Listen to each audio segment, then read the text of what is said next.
C'est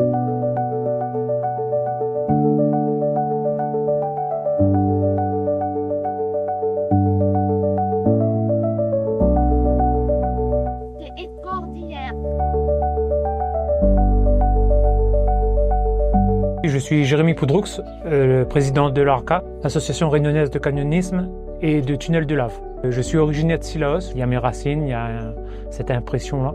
Donc du coup, effectivement, l'organisation d'Anticanyon, j'ai pas inventé l'eau chaude, je l'ai repris des précédentes éditions qui étaient organisées par la Ligue. Et moi, en fait, ce qui m'a donné envie de faire l'Anticanyon, c'est vraiment ce sourire qu'on retrouve sur le visage des enfants porteurs de handicap. Et donc du coup, moi, j'ai décidé de créer cet événement pour ça. On a pu avoir des liens avec notamment des associations de déficients mentaux, donc on s'est beaucoup axé là-dessus. Et on a eu aussi des associations qui faisaient de l'accueil et de l'accompagnement de personnes trisomiques. Donc on a accueilli une vingtaine de personnes sur la première journée. Sur la deuxième journée, donc on avait un deuxième public, c'était le canyoning pour tous. Donc c'était ouvert pour les enfants du cirque de Cilaos en priorité. Pourquoi? Parce que moi, ayant grandi sur Cilaos, je voyais ces messieurs avec des cordes, avec des groupes de personnes. Ils sortaient mouiller des ravines, etc. À l'heure actuelle, sur Cilaos, il y a beaucoup d'enfants qui se posent la question. C'est la première chose, c'était faire découvrir les enfants, puis la population de Cilaos, et pour finir, la population réunionnaise. Et il y a un double objectif aussi, c'est recruter des jeunes qui veulent venir intégrer les différents clubs de la Ligue. Il y en a quelques-uns répartis sur le département. Donc voilà, c'est aussi recruter des jeunes et essayer de déclencher des petites passions comme ça. Pour l'organisation de tout ça, moi j'ai eu l'idée, mais après il faut des bras. Et je me suis basé sur la Ligue réunionnaise de canyonisme. Il y avait différents clubs venant de la Fédération française de spéléologie et du CAF.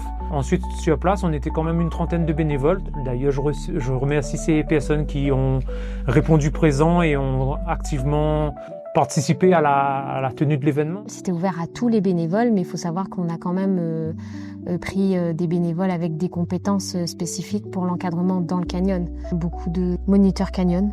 Et on a eu plus de bénévoles que de besoins. On a été plutôt là pour soutenir dans le canyon, donc encadrer les personnes tout au long du canyon, sur la partie s'accrocher aux cordes, la descente, la marche, et puis voilà tout le côté social où on discute avec les gens, on les met en confiance pour qu'ils puissent pratiquer l'activité. J'ai bien aimé cet événement pour justement permettre aux gens de différents clubs de faire une action commune. C'est ça que j'aime. Vraiment, de pouvoir voir qu'on est capable d'apporter plein de choses, de réaliser et d'apporter, en fait.